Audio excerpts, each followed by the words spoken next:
शांति। आज 12 अक्टूबर 2023 के साकार महावाक्य।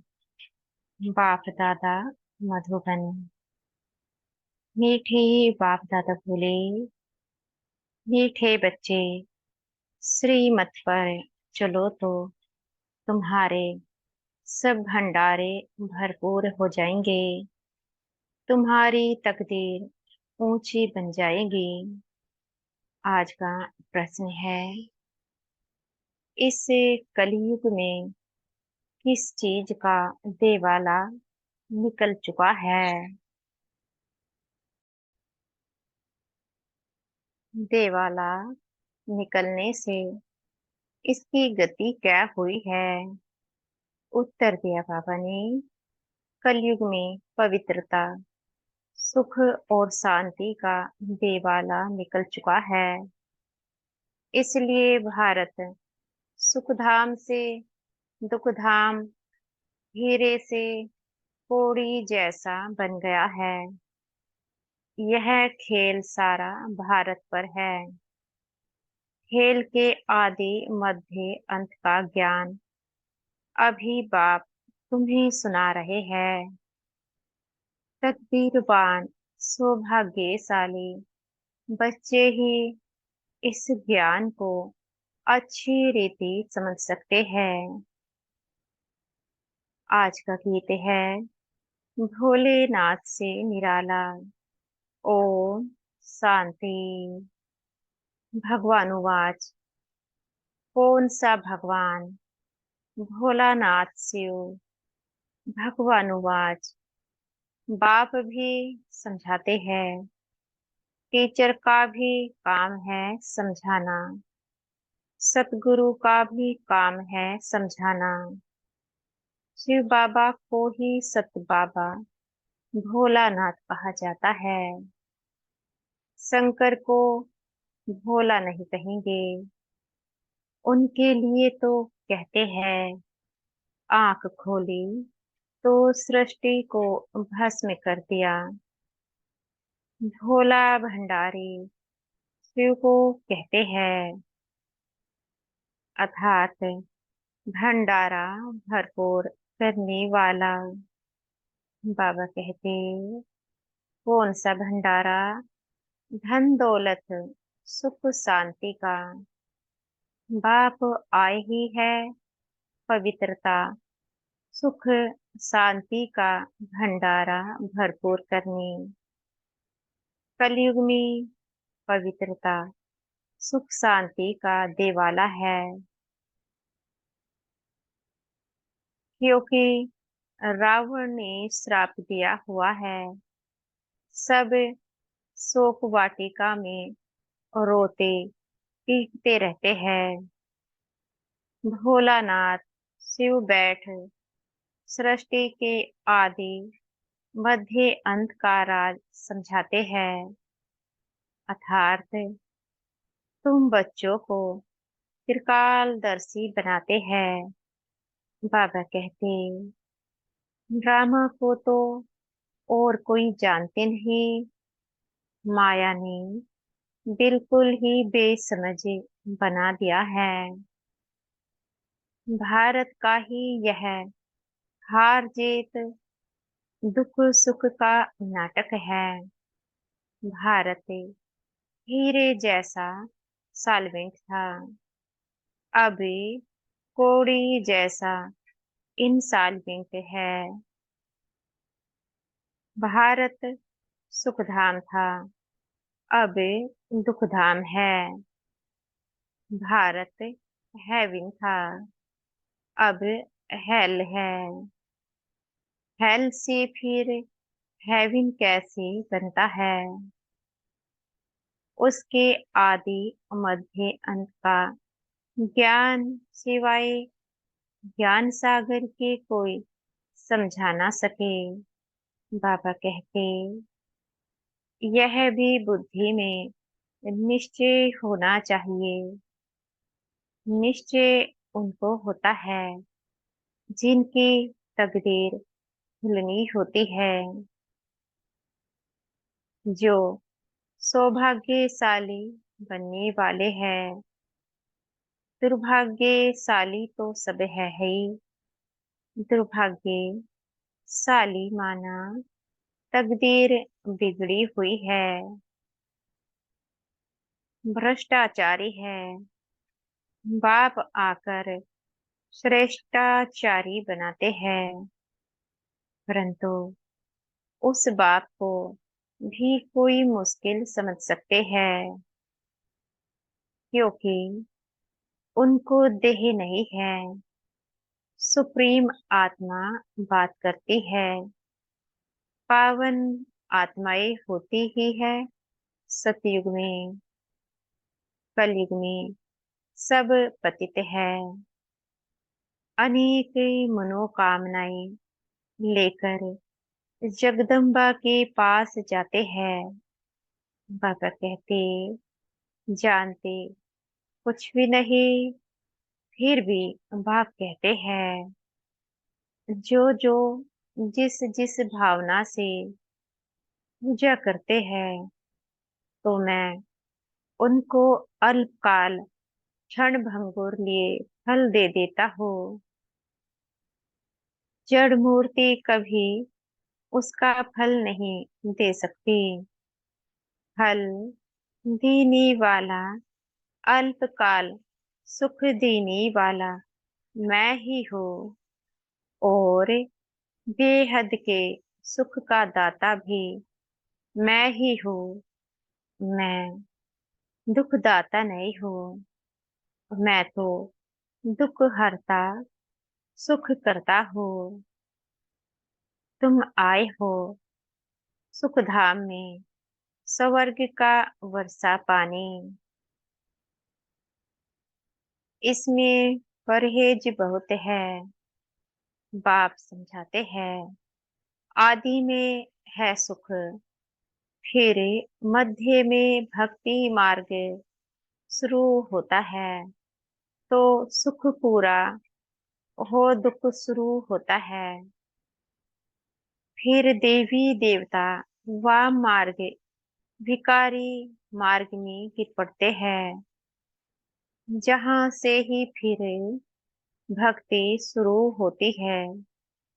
तो आदि में सुख, मध्य में दुख शुरू होता है, अंत में तो महान दुख है। बाप कहते हैं अब सर्व का शांति सुखदाता मैं हूँ। तुमको सुखधाम में चलने लिए तैयार कर रहा हूँ। बाकी सब हिसाब किताब चुकतू कर शांति धाम में चले जाएंगे। सजाए तो बहुत खाएंगे। ट्रिब्यूनल बैठती है। बाबा ने समझाया है, काशी में भी बलि चढ़ते थे। काशी कलवट कहते हैं ना। अभी काशी में है शिव का मंदिर। वहाँ भक्ति मार्ग में शिव बाबा की याद में रहते हैं। कहते हैं बस अब आपके पास आओ। बहुत रो रो कर शिव पर बलि चढ़ते हैं, तो अल्पकाल क्षण भंगुर थोड़ा फल मिल जाता है। बाबा कहते यहाँ तुम बलि चढ़ते हो, अर्थात जीते जी शिव बाबा का बनते हो। 21 जन्म का वर्षा पाने के लिए जीव घात की बात नहीं। जीते जी बाबा मैं आपका हूँ। वह तो शिव पर बलि चढ़ते हैं, मर जाते हैं। समझते हैं हम शिव बाबा का बन जाऊंगा, परंतु बनते नहीं हैं। यहाँ तो जीते जी बाप का बनी, गोद में आए, फिर बाप की मत पर चलना पड़े। तभी श्रेष्ठ देवता बन सकते हैं। तुम अब बन रहे हो। कल्प कल्प तुम यहाँ यह पुरुषार्थ करते आए हो। यह कोई नई बात नहीं। बाबा कहते, दुनिया पुरानी होती है, फिर जरूर नई चाहिए ना। भारत नया सुखधाम था, अब पुराना दुखधाम है। मनुष्य इतनी पत्थर बुद्धि है जो यह नहीं समझते कि सृष्टि एक ही है। वह सिर्फ नई और पुरानी होती है। माया ने बुद्धि को ताला लगाए बिल्कुल ही तुच्छ बुद्धि बना दिया है। इसलिए ऑक्यूपेशन जानने बिगर ही देवताओं की पूजा करते रहते हैं। इसको ब्लाइंड फेथ कहा जाता है। देवियों की पूजा में करोड़ों रुपया खर्च करते हैं। उनकी पूजा करे, खिला पिला करे, फिर समुद्र में डुबो देते हैं। तो यह गुड़ियों की पूजा हुई ना। इससे क्या फायदा। कितना धूमधाम से मनाते हैं, खर्चा करते हैं। हफ्ता बाद जैसे शमशान में दफन करते हैं, वैसे यह फिर सागर में डुबो देते हैं। भगवानुवाच, यह आसुरी संप्रदाय का राज्य है। मैं तुमको दैवी संप्रदाय बनाता हूँ। कोई को निश्चय बैठना बड़ा कठिन है, क्योंकि साकार में नहीं देखते। आगा खां साकार में था तो उनके कितने फॉलोअर्स थे। उनको सोने हीरो में वजन करते थे। इतनी महिमा कोई बादशाह की भी नहीं की होती। तो बाप समझाते हैं, इसको अंधश्रद्धा कहा जाता है, क्योंकि स्थायी सुख तो नहीं है ना। बहुत गंदे भी होते हैं। बड़े बड़े आदमियों से बड़े पाप होते हैं।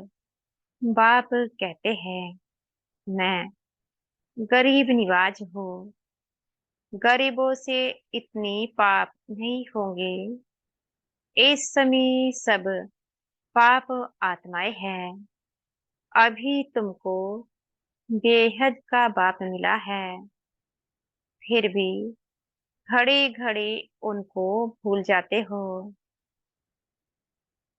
अरे तुम आत्मा हो ना।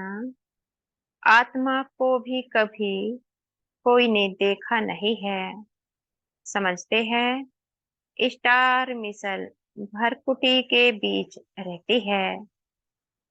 जब आत्मा निकल जाती है तो शरीर खलास हो जाता है।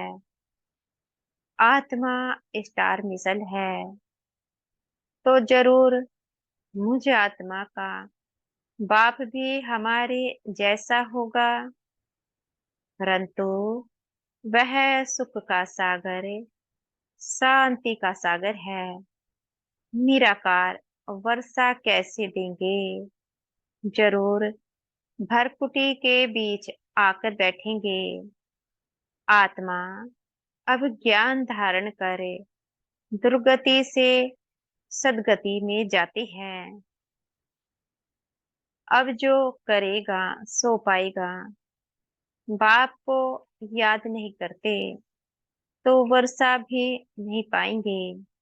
बाबा कहते, कोई को आप समान वर्षा पानी लायक नहीं बनाते हैं तो समझते हैं पाई पैसे का पद पालेंगे। श्रेष्ठाचारी और भ्रष्टाचारी किसको कहा जाता है? यह बाप बैठ समझाते हैं। भारत में ही श्रेष्ठाचारी देवताएं होकर गए हैं। गाते भी है हेवनली गॉड फादर, परंतु जानते नहीं हैं कि हेवनली गॉड फादर कब आकर सृष्टि को हेवन बनाते हैं।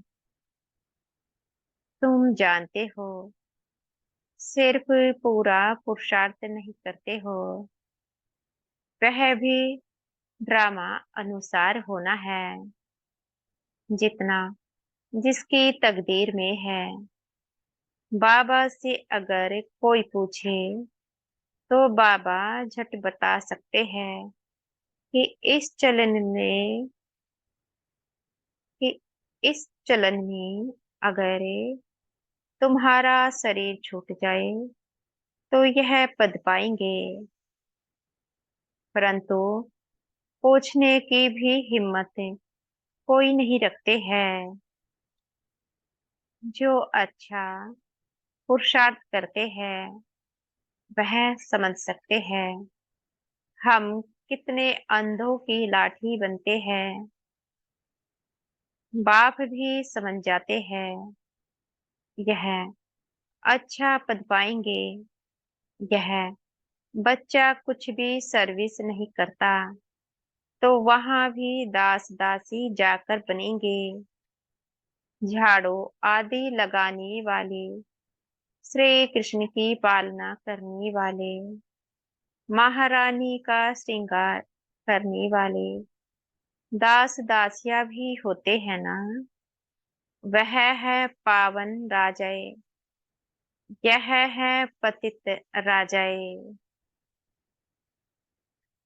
तो पतित राजाए पावन राजाओं के मंदिर बनाकर उन्हों की पूजा करते हैं, जानते कुछ भी नहीं। बाबा कहते, बिरला मंदिर कितना बड़ा है, कितने लक्ष्मी नारायण के मंदिर बनाते हैं, परंतु जानते नहीं हैं कि लक्ष्मी नारायण कौन है।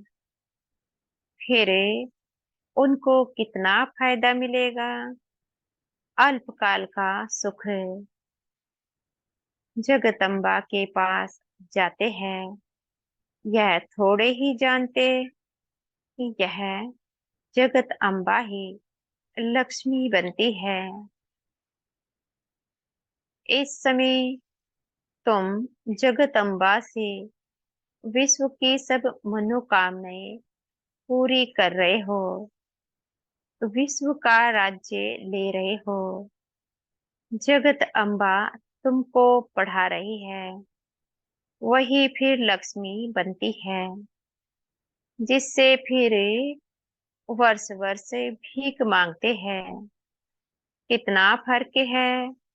लक्ष्मी से हर वर्ष पैसे की भीख मांगते हैं। लक्ष्मी को ऐसे नहीं कहेंगे हमको बच्चा चाहिए या बीमारी दूर करो। नहीं, लक्ष्मी से सिर्फ धन मांगते हैं। नाम ही है लक्ष्मी पूजन।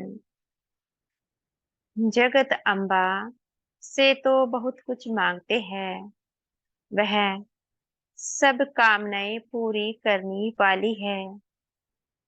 अभी तुमको जगत अम्बा से मिलती है स्वर्ग की बादशाही। लक्ष्मी से हर वर्ष कुछ न कुछ धन का फल मिलता है, तब तो हर वर्ष पूजा करते हैं, समझते हैं धन देने वाली है। धन से फिर पाप करते रहते, धन प्राप्ति के लिए भी पाप करते हैं। अभी तुम बच्चों को मिलते हैं अविनाशी ज्ञान रत्न, जिससे तुम माला माल बन जाएंगे। जगदम्बा से स्वर्ग की राजाई मिलती है, वहां पाप होता नहीं। बाबा कहते, कितनी समझ की बातें हैं। कोई तो अच्छी रीति समझते हैं, कोई तो कुछ समझते नहीं, क्योंकि तकदीर में नहीं है। श्रीमत पर नहीं चलते तो श्रेष्ठ थोड़े ही बनेंगे, फिर पद भ्रष्ट हो जाता है। सारी राजधानी स्थापन हो रही है, यह समझना है। गॉड फादर हेवनली किंगडम स्थापन कर रहे हैं, फिर भारत हेवन बन जाएगा। इसको कहा जाता है कल्याणकारी युग। यह है बहुत 100 वर्ष का युग, और सभी युग 1250 वर्ष के हैं। अजमेर में बैकुंठ का मॉडल है, दिखलाते हैं स्वर्ग कैसा होता है। स्वर्ग तो जरूर यहाँ ही होगा ना।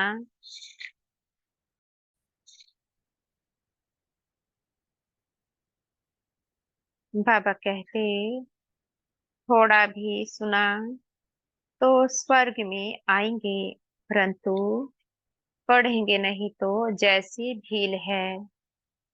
प्रजा भी नंबरवार होती है ना, परंतु वहाँ गरीब साहूकार सुख सबको रहता है। यहाँ तो दुख ही दुख है। भारत सतयुग में सुखधाम था, कलयुग में दुखधाम है। यह वर्ल्ड की हिस्ट्री ज्योग्राफी रिपीट होनी है। गॉड एक है, वर्ल्ड भी एक है। नई वर्ल्ड में पहले है भारत, अभी भारत पुराना है, जिसको फिर नया बनना है। यह वर्ल्ड की हिस्ट्री ज्योग्राफी ऐसी रिपीट होती रहती है, और कोई इन बातों को नहीं जानते। सब तो एक जैसे नहीं होते हैं। मर्तबे तो वहां भी रहेंगे, वहां सिपाही लोग होते नहीं, क्योंकि वहां डर होता नहीं।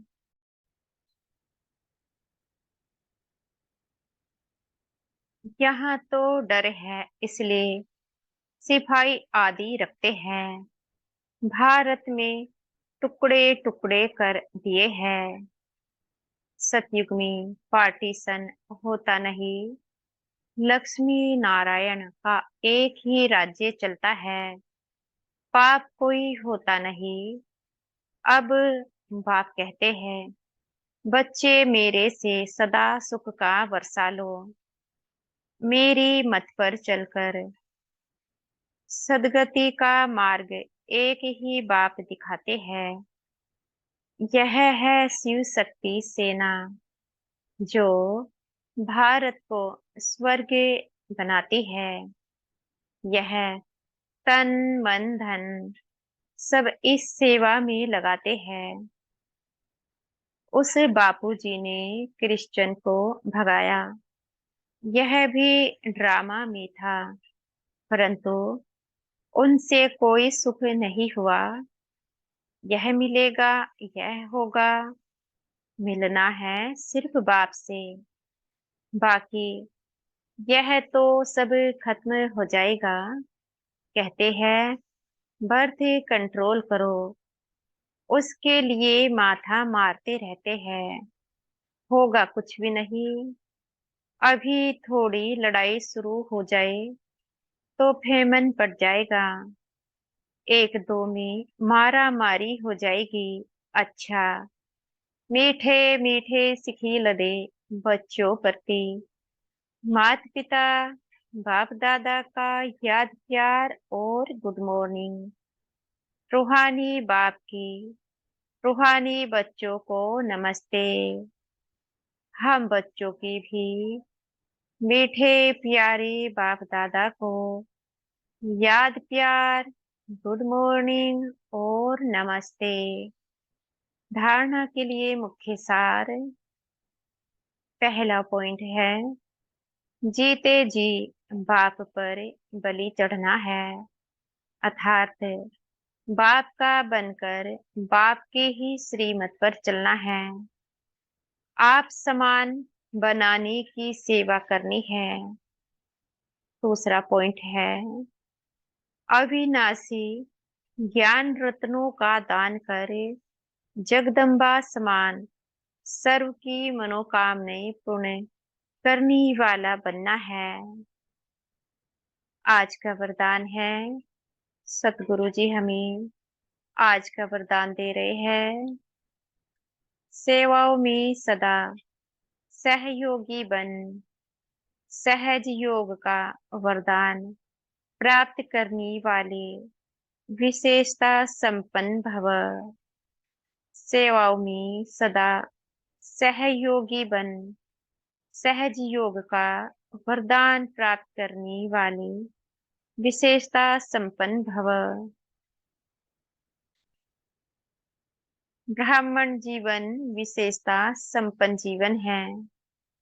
ब्राह्मण बनना अर्थात सहज योगी भव का वरदान प्राप्त करना, यही सबसे पहला जन्म का वरदान है। इस वरदान को बुद्धि में सदा याद रखना, यह है वरदान को जीवन में लाना। वरदान को कायम रखने की सहज विधि है, सर्व आत्माओं के प्रति वरदान को सेवा में लगाना। सेवा में सहयोगी बनना ही सहज योगी बनना है। तो इस वरदान को स्मृति में रख विशेषता संपन्न बनो। आज का स्लोगन है, अपने मस्तक की मणि द्वारा स्वयं का स्वरूप और श्रेष्ठ मंजिल का साक्षात्कार कराना ही लाइट हाउस बनना है। अपने मस्तक की मणि द्वारा स्वयं का स्वरूप और श्रेष्ठ मंजिल का साक्षात्कार कराना ही लाइट हाउस बनना है। अच्छा, ओम शांति। शुक्रिया हमारे मीठे प्यारे बाप दादा का, बहुत बहुत शुक्रिया। ओम शांति।